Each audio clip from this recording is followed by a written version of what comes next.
Schippeitaro by Andrew Lang. It was the custom in old times that as soon as a Japanese boy reached manhood, he should leave his home and roam through the land in search of adventures. Sometimes he would meet with a young man bent on the same business as himself, and then they would fight in a friendly manner merely to prove which was the stronger. But on other occasions, the enemy would turn out to be a robber who had become the terror of the neighborhood, and then the battle was in deadly earnest. One day a youth started off from his native village, resolved never to come back, till he had done some great deed that would make his name famous.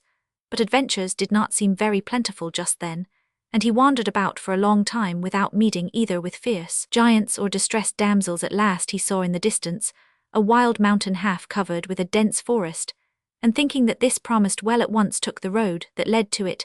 The difficulties he met with: huge rocks to be climbed, deep rivers to be crossed, and thorny tracks to be avoided, only served to make his heart beat quicker, for he was really brave all through, and not merely when he could not help himself like a great many people.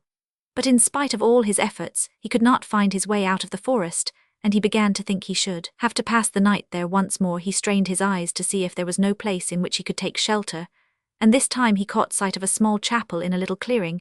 He hastened quickly towards it, and curling himself up in a warm corner, soon fell asleep. Not a sound was heard through the whole forest for some hours, but at midnight there suddenly arose such a clamour that the young man tired, as he was started broad awake in an instant. Peeping cautiously between the wooden pillars of the chapel, he saw a troop of hideous cats dancing furiously, making the night horrible with their yells. The full moon lighted up the weird scene, and the young warrior gazed with astonishment, taking great care to keep still lest he should be discovered. After some time, he thought that in the midst of all their shrieks he could make out the words, "Do not tell Schippeitaro, keep it hidden and secret, do not tell Schippeitaro." Then, the midnight hour having passed, they all vanished, and the youth was left alone, exhausted by all that had been going on round him. He flung himself on the ground and slept till the sun rose. The moment he woke, he felt very hungry, and began to think how he could get something to eat. So he got up and walked on, and before he had gone very far was lucky enough to find a little side path where he could trace men's footsteps. He followed the track, and by and by came on some scattered huts beyond, which lay a village. Delighted at this discovery, he was about to hasten to the village when he heard a woman's voice weeping and lamenting and calling on the men to take pity on her and help her. The sound of her distress made him forget he was hungry, and he strode into the hut to find out for himself what was wrong. But the men whom he asked only shook their heads, and told him it was not a matter in which he could give any help, for all this sorrow was caused by the spirit of the mountain, to whom every year they were bound to furnish a maiden for him to eat. "Tomorrow night," said they, "the horrible creature will come for his dinner, and the cries you have heard were uttered by the girl before you, upon whom the lot has fallen." And when the young man asked if the girl was carried off straight from her home, they answered no, but that a large cask was set in the forest chapel, and into this she was fastened. As he listened to this story, the young man was filled with a great longing to rescue the maiden from her dreadful fate. The mention of the chapel set him thinking of the scene of the previous night, and he went over all the details again in his mind.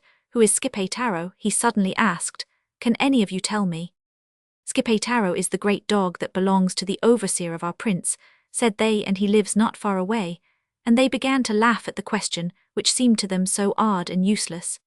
The young man did not laugh with them, but instead left the hut and went straight to the owner of the dog, whom he begged to lend him the animal just for one night.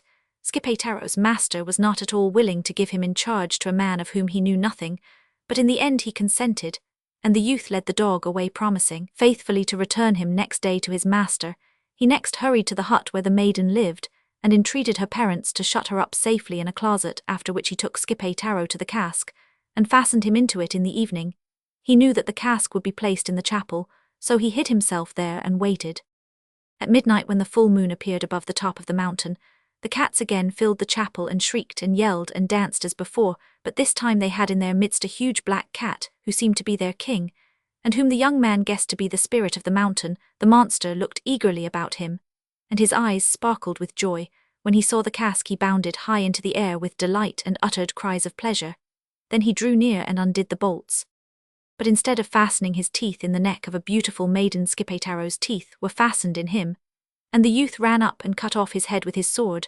The other cats were so astonished at the turn things had taken that they forgot to run away, and the young man and Schippeitaro between them killed several more before they thought of escaping.